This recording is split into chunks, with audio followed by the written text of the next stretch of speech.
Hi, I'm Sue. And I'm Cindy. We are Dakota County Master Gardeners. In this video, we will show you some wonderful native plants that you can incorporate into your home landscape. We will feature plants that bloom from early spring to mid-June.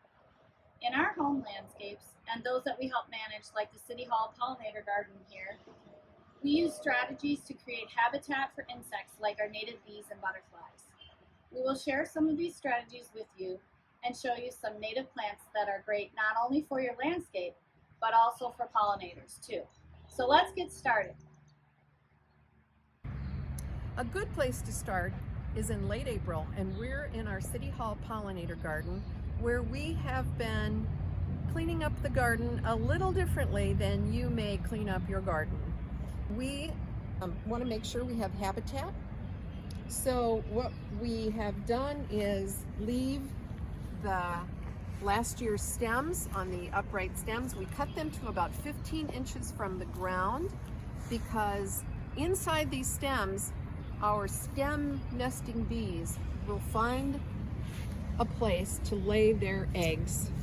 So we leave these up all season, and you can see the new growth coming up that will soon cover the stems from last year.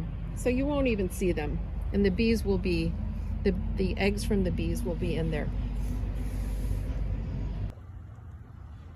Well, this is mid-May, and I'm finding some solitary bees going in and out of last year's flower stems to make their nest, and a lot of them are already being used, so a bee may go in and then quickly come back out because it's already being used.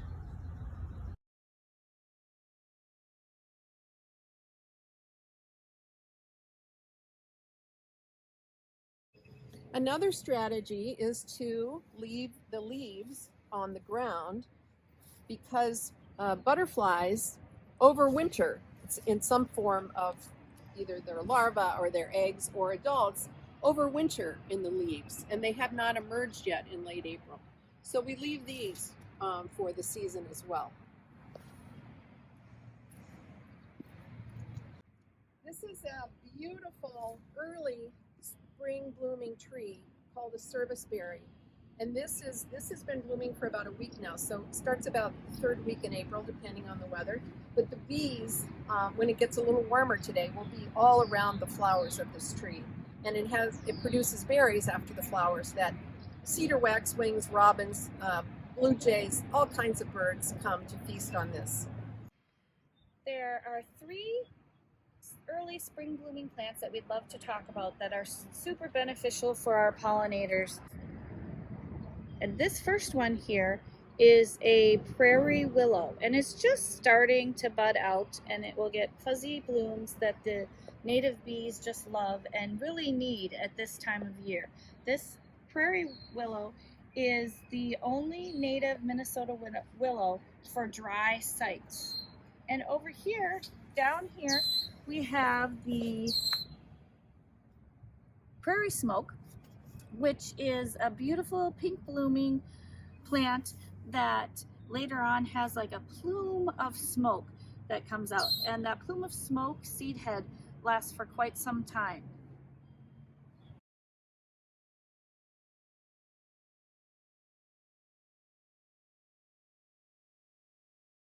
In this section here, you can see this is called pussy toes, and this is a wonderful little native plant that resembles cat's paws, and it is also a great ground cover. You can see the leaves down here will make this great ground cover, and all three of these plants that we just talked about are great for drier sites, sunny areas.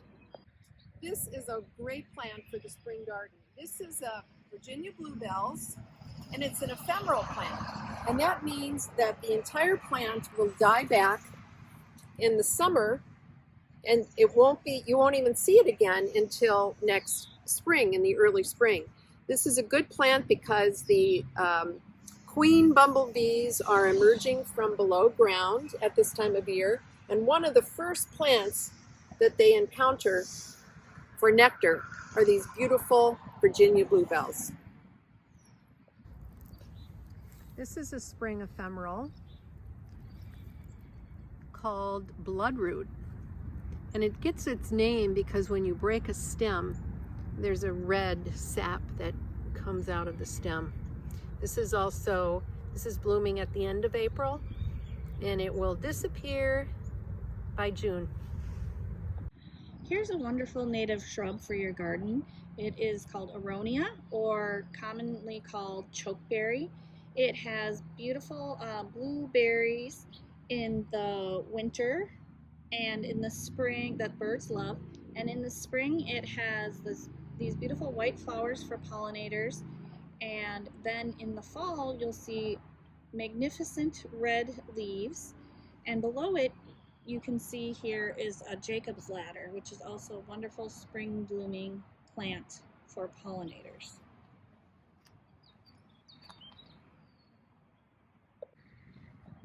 Hey Cindy, come over and look at these delicate beauties.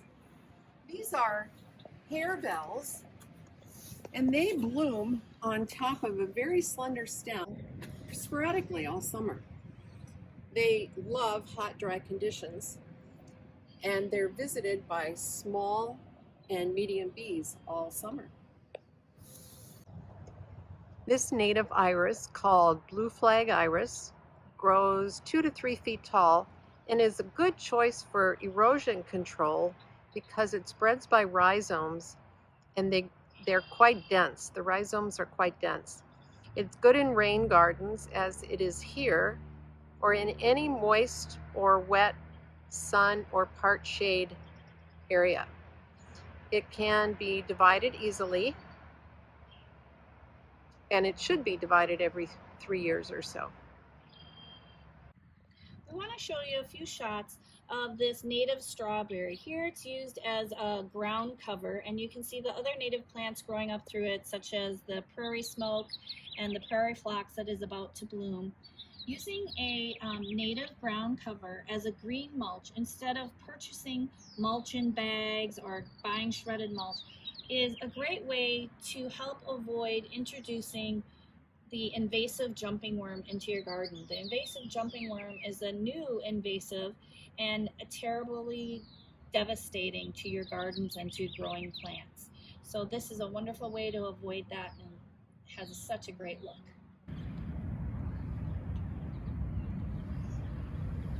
Growing up from our strawberry green mulch, we have prairie smoke, and over here is a blue-eyed grass that's just about ready to bloom. We have more prairie smoke, and we have a native grass called prairie dropseed, which is a beautiful grass that doesn't get very tall and is good for wildlife. And finally, prairie phlox, all of them coming up through the green mulch.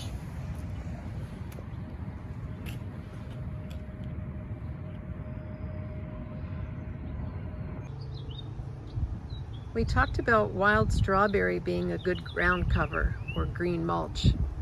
This is another one. This is wild ginger, and this is good for shady areas. This is wild ginger, and you can see there are ferns, maidenhair fern growing through it, meadow rue growing through it. So even though it forms a pretty good dense ground cover, there are plants that come through it. And the flower of the ginger is underneath the leaves of the plant at the bottom of the stem. This is another kind of green ground cover. This is a species of sedge. There are a few species in this video. Some of it is called long beak sedge, and you can see the native flowers coming up through them. This is a wild geranium.